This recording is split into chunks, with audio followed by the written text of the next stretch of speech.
Guys welcome my channel correct गुरु। आज मैं आपको लैब असिस्टेंट जो एग्जाम से रिलेटेड क्लासेस चल रही है उसका जो नेक्स्ट पार्ट डिस्कस करने वाला हूं।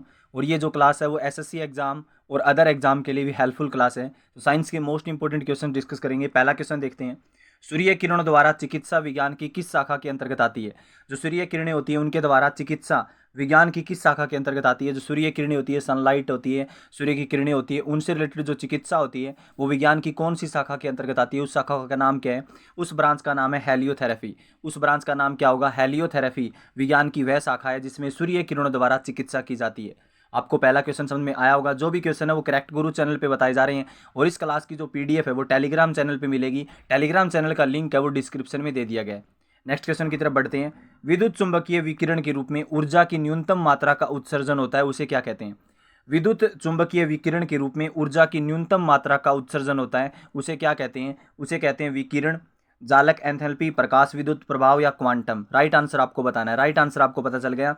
जो इलेक्ट्रोमैग्नेटिक रेडिएशन होती है, विद्युत चुंबकीय विकिरण, अंग्रेजी में क्या बोलेंगे, इलेक्ट्रोमैग्नेटिक रेडिएशन। विद्युत चुंबकीय विकिरण के रूप में ऊर्जा की जो न्यूनतम मात्रा होती है, कम से कम मात्रा होती है, उसका उत्सर्जन होता है, उसे क्या कहते हैं। उसको कहते हैं क्वांटम। क्या कहते हैं, क्वांटम कहते हैं। क्वांटम एक प्रकार से क्वांटम फिजिक्स आपने पढ़ा होगा, क्वांटम फिजिक्स होती है। उसका राइट आंसर आएगा D option is correct answer. Next question देखिए, टरबाइन की आवश्यक चाल को बनाए रखने के लिए पवन की चाल कितनी होनी चाहिए। जो टरबाइन होती है उसकी जो आवश्यक चाल है, उसकी जो स्पीड है, उसको बनाए रखने के लिए, टरबाइन पता है टरबाइन से बिजली बनाई जाती है, तो उसकी आवश्यक चाल को बनाए रखने के लिए जो हवा की चाल कितनी होनी चाहिए, हवा की स्पीड कितनी होनी चाहिए, उसका राइट आंसर आपको पता चल गया। 15 किलोमीटर प्रति घंटा की रफ्तार से हवा की स्पीड होनी चाहिए टरबाइन की आवश्यक चाल को बनाए रखने के लिए। आपको ये क्वेश्चन भी अच्छी तरीके से समझ में आ गया होगा। नेक्स्ट क्वेश्चन, विद्युत धारा कहते हैं, विद्युत धारा को अंग्रेजी में क्या बोलते हैं, इलेक्ट्रिक करंट बोलते हैं। और इलेक्ट्रिक करंट की ऐसा यूनिट क्या है, एम्पियर। इलेक्ट्रिक करंट की ऐसा यूनिट क्या होगी, एम्पियर होगी। विद्युत धारा को अंग्रेजी में क्या बोलेंगे, इलेक्ट्रिक करंट बोलेंगे। और इसकी जो ऐसा यूनिट है वो क्या होती है, एम्पियर। और विद्युत धारा को किस उपकरण से मापा जाता है, धारा मापी से। विद्युत धारा को किस डिवाइस से मापा जाता है, धारा मापी से। अंग्रेजी में क्या बोलेंगे, एमीटर। क्या बोलेंगे, एमीटर। इसका उपकरण का आंसर आएगा कि जो धारा मापी है उसको अंग्रेजी में एमीटर कहा जाता है।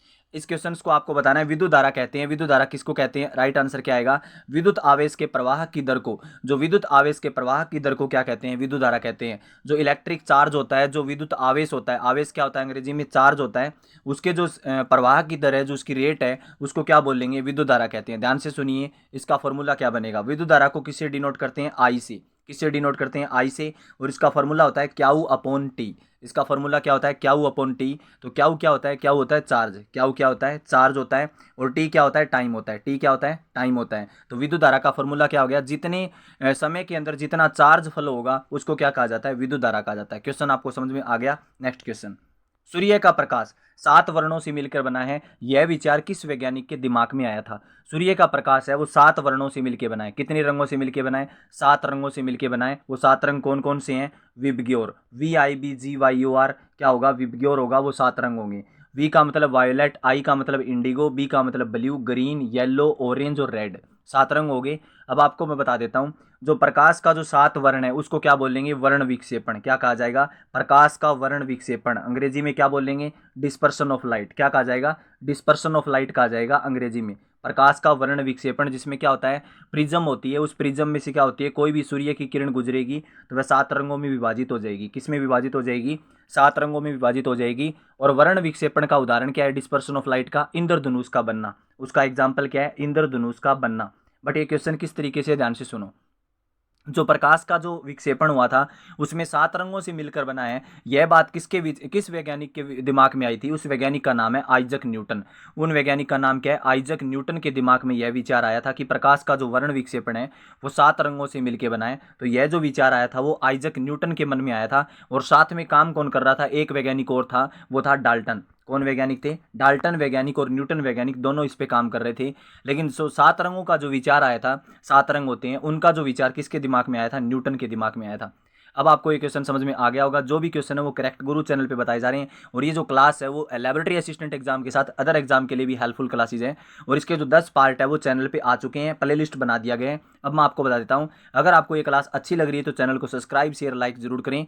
और ये जो क्वेश्चन है वो ऐसे क्वेश्चन है जो बार बार एग्जाम में पूछे जाते हैं। इंद्रधनुष सदैव किस दिशा में बनता है, इंद्रधनुष से मैंने बताया था रेनबो, रेनबो इंद्रधनुष को अंग्रेजी में क्या बोलेंगे, रेनबो। अभी पहले वाले क्वेश्चन में बताया था प्रकाश का जो वर्ण विक्षेपण है उसका जो प्राकृतिक घटना है वो कौन सी होगी, इंद्रधनुष। उसका एग्जाम्पल क्या है, इंद्रधनुष का बनना, रेनबो का बनना।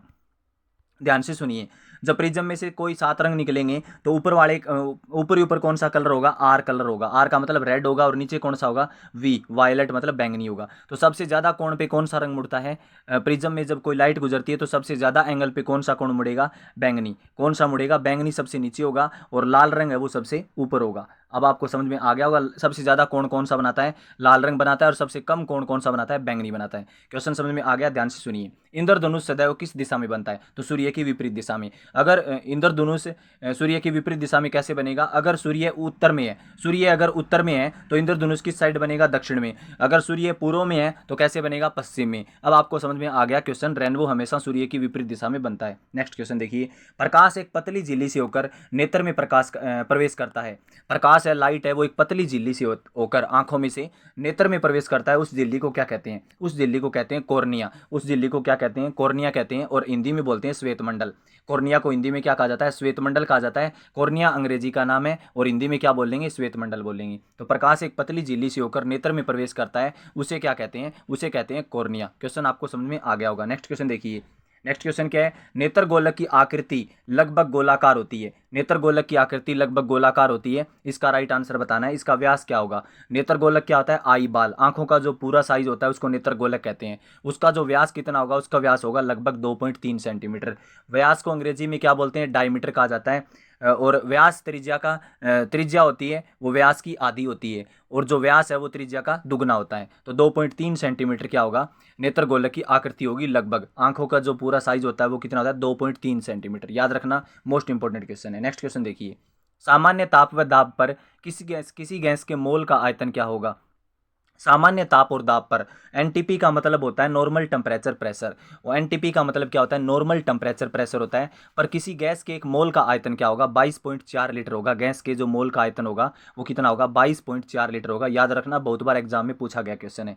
नेक्स्ट क्वेश्चन देखिए, ध्वनि की तीव्रता कहते हैं, ध्वनि की तीव्रता किसे कहते हैं, ध्वनि की तीव्रता को अंग्रेजी में बोलते हैं साउंड इंटेंसिटी। ध्वनि की तीव्रता को क्या कहा जाता है, साउंड इंटेंसिटी कहा जाता है। किसी एकांक क्षेत्रफल से 1 सेकंड में गुजरने वाली ध्वनि ऊर्जा को क्या कहा जाता है, ध्वनि की तीव्रता कहा जाता है। किसी एकांक क्षेत्रफल में 1 सेकंड में गुजरने वाली ध्वनि ऊर्जा को क्या कहा जाता है, ध्वनि की तीव्रता कहा जाता है। वायुमंडल में किस गैस की उपस्थिति के कारण वायु में पीतल का रंग फीका पड़ जाता है। हाइड्रोजन सल्फाइड के कारण जो वायु का रंग है वो फीका पड़ जाता है। वायुमंडल में किस गैस की उपस्थिति के कारण वायु में पीतल का रंग है वो फीका पड़ जाता है। हाइड्रोजन सल्फाइड के कारण क्या होता है, पीतल का रंग है वो फीका पड़ जाता है। हाइड्रोजन सल्फाइड इसका राइट आंसर आएगा, H2S इसका राइट आंसर आएगा, हाइड्रोजन सल्फाइड। नेक्स्ट क्वेश्चन की तरफ बढ़ते हैं। नेक्स्ट क्वेश्चन ध्यान से सुनिए, जब एक प्रकाश से एक माध्यम से दूसरे माध्यम में प्रवेश करता है उस माध्यम को क्या कहा जाता है, उसे कहा जाता है प्रकाश का अपवर्तन कहा जाता है। क्या कहा जाता है, उसे प्रकाश का अपवर्तन कहा जाता है, जब एक माध्यम से दूसरे माध्यम में प्रवेश करता है। आपको समझ में आ रहे होंगे, जो भी क्वेश्चन है वो करेक्ट गुरु चैनल पे बताए जा रहे हैं। नेक्स्ट क्वेश्चन की तरफ बढ़ते हैं। एक प्रकाश एक माध्यम से दूसरे माध्यम में जाता है, उसे क्या कहते हैं, प्रकाश का अपवर्तन कहा जाता है, रिफ्रैक्शन ऑफ लाइट। एक बोतल में 30 डिग्री सेल्सियस पर जल भरा है, बोतल का ढक्कन चंद्रमा पर खोलने पर क्या होगा। मतलब अगर बोतल में 30 डिग्री सेल्सियस पर जल भरा है तो बोतल का ढक्कन अगर चंद्रमा पर खोलेंगे तो जल क्या होगा, उबलने लगेगा, क्योंकि वहां पे क्या हो जाएगा, वायुमंडलीय दाब नहीं होगा, जिसके कारण जल क्या होगा, उबलने लगेगा।